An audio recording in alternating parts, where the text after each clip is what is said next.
In today's video, we are going to be laying out exactly what you need to do if you want to start growing a new social media presence. So if you are a content creator, small business owner, or marketer looking to level up a social media presence, then this is the video for you. And I'm going to show you what you need to do in the beginning of a social media journey to set yourself up for success. So with that, let's jump on into today's video. Welcome back to the channel. In today's video, we're going to be taking a little bit more of a deeper dive into things. And to be honest, I'm pretty excited because I absolutely love talking about this stuff. So if you haven't started an account on social media yet, or you aren't seeing the growth that you want to see, you have to outline exactly what you want to get out of social media in the first place. And this process is called objective setting. Every account, whether it's for a business or an individual content creator, needs to have a clear why for being on the platform. And it's not really enough to just say you want to be famous and have the most amount of followers as possible. Instead, you really have to be a lot more strategic and tactical with this goal because it's going to end up impacting the content that you post. For example, as a travel photographer, your objective might be to travel to 500 different countries and to share the journey with your audience. For myself, when I first started out, I simply told myself the following: I'm going to post every single day. It's going to be about street photography with wherever I was living, because in the beginning I was actually living in the Netherlands and I wanted to make sure that I could pass 1,000 likes consistently on a photo. Now, whatever your goals may be, your objectives need to be specific, measurable, attainable, relevant, and time-bound. This is known as the SMART framework. This way, you can distill your goals down into action items in order to achieve them, and informs us on how we need to design a strategy to actually build a social media presence. And if you don't go through this process, you're gonna end up running into the problem of social media burnout, because you'll aimlessly be posting thinking that you need to post more to chase some sort of make-believe goal around followers that isn't actually gonna be the thing that you wanted in the first place. The trick then is to directly take your objectives and translate them over to creating a target audience and ensuring that you can get your content in front of the best people possible that's most accurate to the goals that you're trying to achieve. And so once you know what you're trying to achieve, you need to figure out who's going to pay attention to the fact that you're achieving it. And this can't be everyone. For example, if you are a 24-year-old male living in Cali who loves to skateboard and you want to start a skateboarding Instagram account, you know that your audience won't be 70-year-olds living in Minnesota, or if it is, it's very unlikely. Instead, we need to get very specific with who we're actually talking to. This way, we can make sure that we are tailoring our content for the correct audience, and in turn can get the algorithm to help boost it, to show the right people that we're putting it in front of them. So to pick the correct audience, you want to consider the following: mostly demographic information, including age, genders, income levels, locations, occupations, really everything that can set the standard of what a basic profile looks like for who you're trying to reach. From there, you can start getting more granular with like behavioral characteristics or psychographics if you really want to get niche. But most importantly is establishing pain points. And with what you're growing an audience for, are you able to help this ideal customer base? And because we are growing a presence for social media, every target audience that you establish for yourself that's relevant will actually likely be on a different social media platform. And so getting clear on a target audience isn't necessarily important only from the fact of what your content's going to establish, but it's also very important for where your content is going to go. For example, if you are an incredible writer, there is a very low likelihood that you're going to be successful on TikTok without being more successful on somewhere like Reddit or X. It can be done, and there are niche strategies for every industry, but it's more about enabling yourself easiest first and then seeing how to branch out from there. So once we have our objectives and our audience set, we need to determine how we're going to market to that audience. And this will largely depend on how we apply our insights to something called a content strategy. Otherwise, you're just kind of posting aimlessly without, again, knowing why you're on social media in the first place and how you're actually going to succeed. If you are a content creator wanting to grow a social media presence, you need to do one of these three things: entertain, educate, or inspire, as picking one of these forms the basis of your content strategy. Education is the easiest. You're going to provide thought leadership and likely be the go-to destination for your niche, giving the best tips, tricks, and advice to help others out. Just make sure you have the credibility to back up what you're saying. Entertainment is the most accessible, which is likely to thrive if you have an extremely personable personality, or if you're able to provide visuals so beautiful that you can just grab an audience's attention quickly. This route, though, happens to be very hard to do well consistently. Finally, inspiration.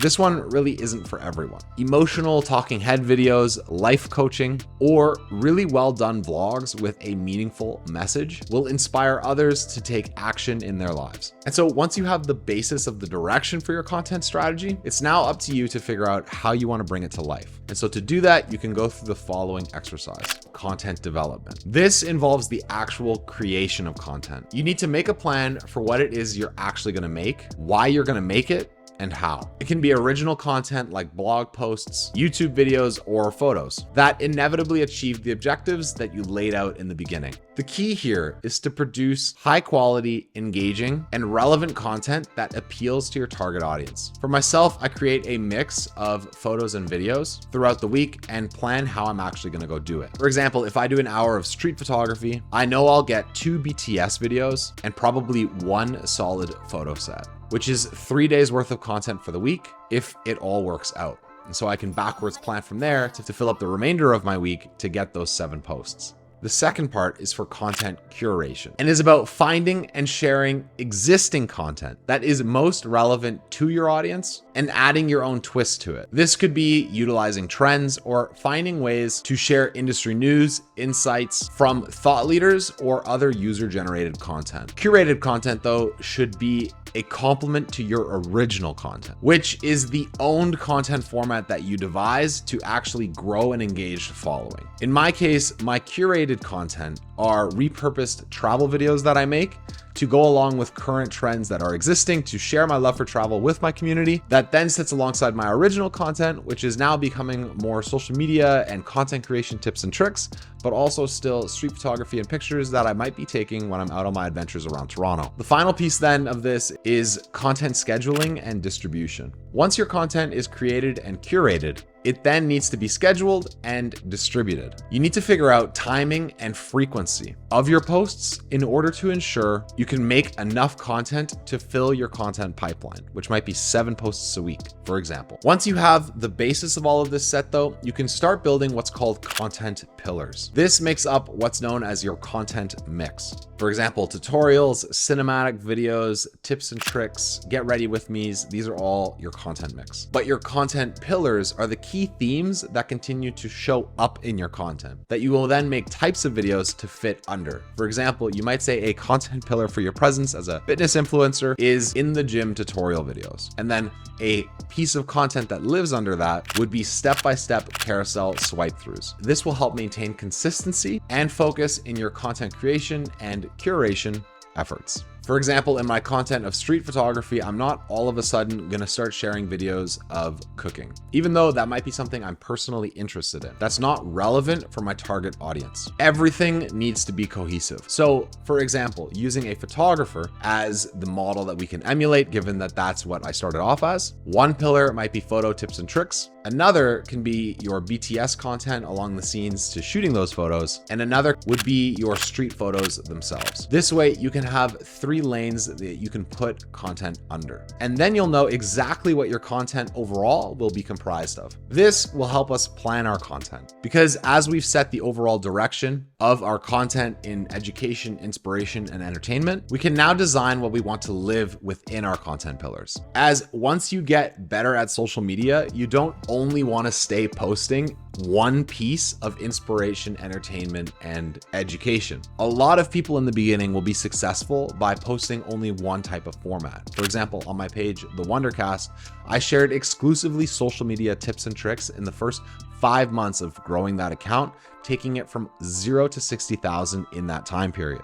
But when you only run one content format into the ground in one specific way of education, entertainment, and inspiration, your audience gets tired. And so if you want to grow a great social media presence, you want to post a mix of content that informs your audience, builds a relationship with your audience, and achieves your goals. Your information-based videos are what provide value and should be the most of what you post. This can be tips and tricks or useful tutorials that you can shoot either talking head at a desk or vlogging around your city, providing the same information to make it more entertaining. Your relationship videos come in second and help your audience get to know you on a more deeper level. Your sales and goals-based content is posted the least amount, but this is where you're going to talk about your business, your products, and promotions that might be happening, all designed to help you achieve your social media goals. The mix of these, though, will depend on your overall direction of your content. So if you decided in the beginning to be a primarily education-based content creator, that will then continue to make up the majority of what you're posting, whereas the other two will take a backseat. You have to find the right percentage mix of the three if you want to get your content mix just right for the audience, again, that you're targeting, which is why it's so important. Now, planning your content is what's going to come next. Editorial forecasting is the process that I use in order to make sure I can map out my months ahead to figure out how to back plan what content I actually want to create. But this honestly deserves a separate video because it is such a ginormous topic. And to be honest, you should probably get out there making content without even knowing exactly what you want to create by pre-planning it, because by making content, you'll discover the content that you want to make. And the two are definitely a battle. So my advice is don't sit there planning and scripting and making your ideas perfect. Get out there, shoot, go make something, and your ideas will only be better off for it. And you'll be more able to quickly create your content calendar than if you hadn't have done that in the first place. And so before we can plan our content, we need to go ahead and make it. So here's my 3 tips in order to help you do that more quickly. If you want to post every day on social media, you'll have to get in the habit of batch shooting, where you plan and produce your content ahead of when you post it. I do this by first deciding what videos I'm going to shoot in my Notion calendar beforehand, from the topics I'm going to do, scripting them, and how I'm going to make them. And then comes the setup, where I have my lights set up, ready to go throughout the week, get the A7 IV ready to go as the main camera, and then position myself in front of my backdrop that I got ready to make sure I can film my 5 to 7 videos for the week. And then I can pretty much film it all, which is our last step, where you can basically do outfit changes if you want to make it look like different days. I typically don't do that though, because I want to make sure everything's a series and related to each other, because it also gets posted on YouTube as one long format video. Tip 2 is to have a mix of content. To make great social media content every single day, you need to have a mix of repurposed content and original content. I usually recommend a 60-40 split, which my originals are street photography and information-based videos, with repurpose being my travel videos. Original content is what your social media presence is known for, meticulously shot in the way that you want to make them. Repurposed content is either content you posted in the past that performed exceptionally well, or stitches or trends that you want to take part in, or footage that you want to repurpose to match a content format now. All of it should be on brand to your account though. And this way, it saves you the trouble of constantly coming up with new ideas, as it's just easier to come up with fresh content with footage you already have. As you've already put the legwork into creating footage, why not find ways to get the most out of it? Because finally is tip 3, create a content series. The best hack for content creators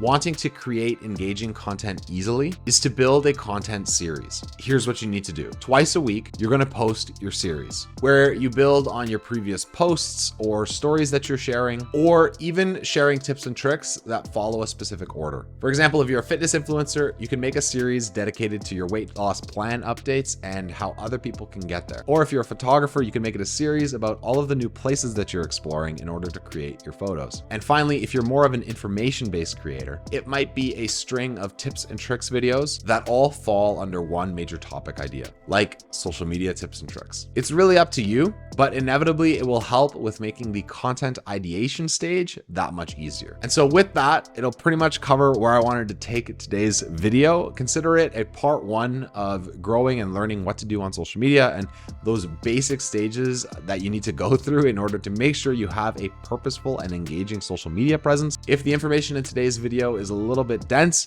or you actually want me to go more in depth in things covered in today's video, let me know in the comments below what you think. And so of course, with that, I just want to say thanks for watching, and I hope to see you all in the next one. There's a lot more to come.